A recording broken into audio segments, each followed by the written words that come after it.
কেমন আছো সকলে? নিশ্চয়ই ভালো আছো। যাক, আমরা আজকে যে বিষয়টা নিয়ে আলোচনা করব সেটা হলো কারক। এটা একজনের অনুরোধে করা ভিডিওটা। একটু দীর্ঘায়িত হবে ভিডিওটা। তোমরা যাদের দরকার তারা একটু কষ্ট করে শোনো আলোচনাটা। কারণ এই ভিডিওটা কারক বিষয়টির সূচনাটা পুরোটা বলা হবে। যারা শুনতে চাও তারা শেষ পর্যন্ত শোনো এবং আরও একটি ভিডিওর মাধ্যমে কর্তৃকারকটাকে পুরোপুরি বিশ্লেষণ করা হবে। তাহলে আমরা শুরু করছি আজকের বিষয় কারক। আমরা একটা একটা করে প্রশ্ন উত্তর পর্বের মধ্যে দিয়ে এই বিষয়টা আলোচনা করব। প্রথমেই আসি কারক শব্দের ব্যুৎপত্তি কী। কারক শব্দের ব্যুৎপত্তি হলো ক্রি যোগ অক বা ক্রি যোগ নক। তারপরে আসি কারক কী। কারক হলো বিশেষ্য বা সর্বনাম পদের সঙ্গে ক্রিয়াপদের সম্পর্ক। তা কেমন সম্পর্ক? না, বিশেষ্য বা সর্বনাম পদের সঙ্গে ক্রিয়াপদকে পাশে বসালে বিশেষ্য বা সর্বনাম পদের পরে ক্রিয়াপদকে পাশে বসালে যদি দেখা যায় যে সেটা একটা অর্থপূর্ণ বাক্য হচ্ছে, তাহলে বুঝতে হবে যে কারক সম্পর্ক আছে। এরপরে আমরা চলে যাব কারক কয় প্রকার ও কী কী। কারক 6 প্রকার: কর্তৃ, কর্ম, করণ, নিমিত্ত, অপাদান, অধিকরণ। তারপরে আমরা চলে যাই বিভক্তি কী। অনেক সময় দেখা যায় একটা বাক্যের মধ্যে এক বা একাধিক শব্দ থাকে, কিন্তু সেই শব্দগুলোর সরাসরি প্রয়োগ হয় না। তখন সেই শব্দগুলোর সঙ্গে কিছু না কিছু অংশ আবার জুড়ে দেওয়া হয়। ওই যে অতিরিক্ত অংশটা জুড়ে দেওয়া হয়, সেই অতিরিক্ত জুড়ে যাওয়া অংশটাকেই বিভক্তি বলে। যেমন ধরো, আমি রামের বাড়ি যাব। আমি রামের বাড়ি যাব। এই যে সব বাক্যটাই, বাক্যটার মধ্যে 4টে শব্দ আছে। আমি রামের বাড়ি যাব। আমি, এর মধ্যে কোনো পরিবর্তন নেই। রামের, রামের যদি আমরা দেখি রাম যোগ এর, এখানে রামের সঙ্গে এর শব্দটা যুক্ত হয়েছে, তার মানে এর বিভক্তি যুক্ত হয়েছে। বাড়ি, বাড়ি শব্দটার সঙ্গেও কিন্তু কিছু যুক্ত হয়নি। যাব, যাব হচ্ছে ক্রিয়াপদ। তাহলে এখানে এরটা হচ্ছে গিয়ে রামের, এখানে এর বিভক্তি যুক্ত হয়েছে। বাদবাকিগুলোর সঙ্গে যা হয়েছে সেইটাও একটা বিভক্তি আছে, সেটা আমরা পরে আলোচনায় আসছি। এরপরে আমরা চলে যাব গিয়ে বিভক্তি কয় প্রকার। বিভক্তি হচ্ছে 2 প্রকার, একটা শব্দ বিভক্তি আর একটা ধাতু বিভক্তি। শব্দ বিভক্তি কি হয় না, শব্দ বিভক্তি শব্দের সঙ্গে জুড়ে বসে, আর ধাতু বিভক্তি ধাতুর সঙ্গে জুড়ে বসে। শব্দের সঙ্গে যখন বিভক্তি জুড়ে বসে তখন সেটাকে বলা হয় শব্দ বিভক্তি। শব্দ বিভক্তির মাধ্যমে আমরা নামপদ পেয়ে থাকি। যেমন ধরো, রাম একটা শব্দ, তার সঙ্গে এর বিভক্তি যুক্ত হলো, তাহলে পাওয়া গেল কি রামের। তাহলে এটা হলো নামপদ। এবার মনে করো ধাতু, ধাতুর সঙ্গে বিভক্তি যুক্ত করছি আমরা। মনে করো কর ধাতু, কর ধাতু যোগ হ্রস্ব ই, করি। কর ধাতু যোগ হ্রস্ব ই, দুটো মিলে হলো করি। তাহলে এটা হলো ধাতু বিভক্তি। তাহলে ধাতুর সঙ্গে যখন বিভক্তি যুক্ত হবে সেটা হলো ক্রিয়াপদ হয়ে যাবে। তাহলে শব্দের সঙ্গে বিভক্তি যুক্ত হলে নামপদ হয়, ধাতুর সঙ্গে বিভক্তি যুক্ত হলে ক্রিয়াপদ হয়। তাহলে বিভক্তি 2 প্রকার, একটা শব্দ বিভক্তি, একটা ধাতু বিভক্তি।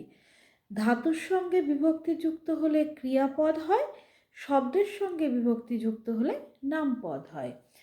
এরপরে আমরা চলে যাব তির্যক বিভক্তি।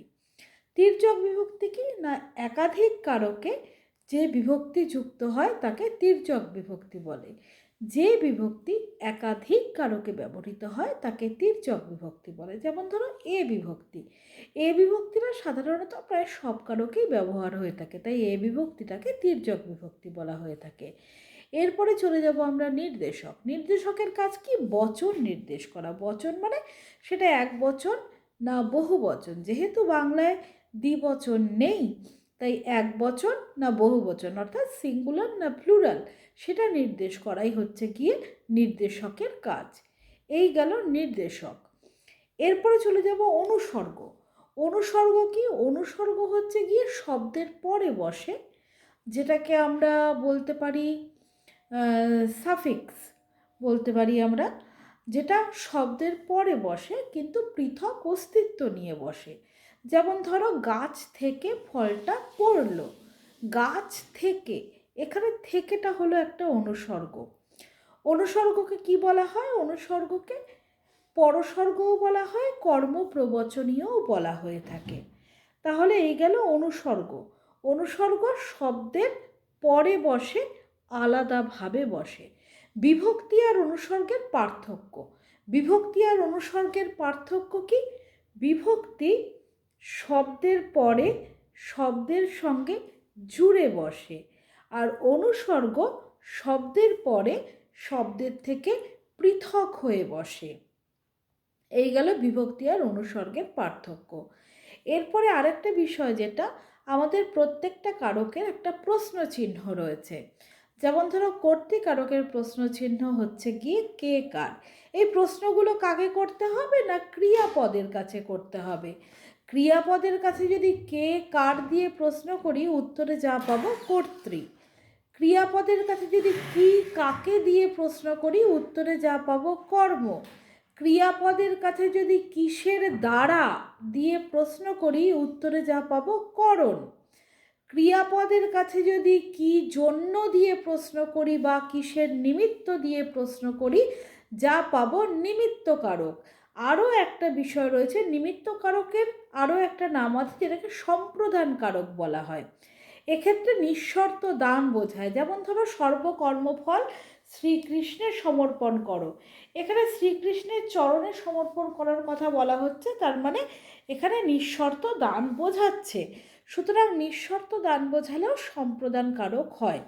এরপরে ক্রিয়াপদের কাছে যদি কোথা থেকে প্রশ্ন করি, তাহলে যেটা পাবো আমরা সেটা অপাদান কারক।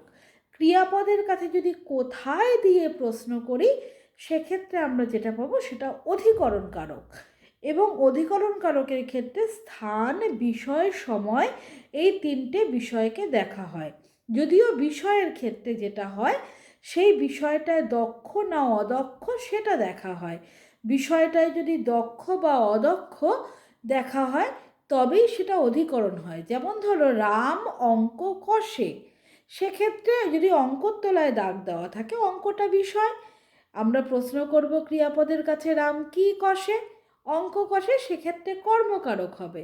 কিন্তু যদি বলি রাম অঙ্কে কাঁচা, তাহলে কি হবে?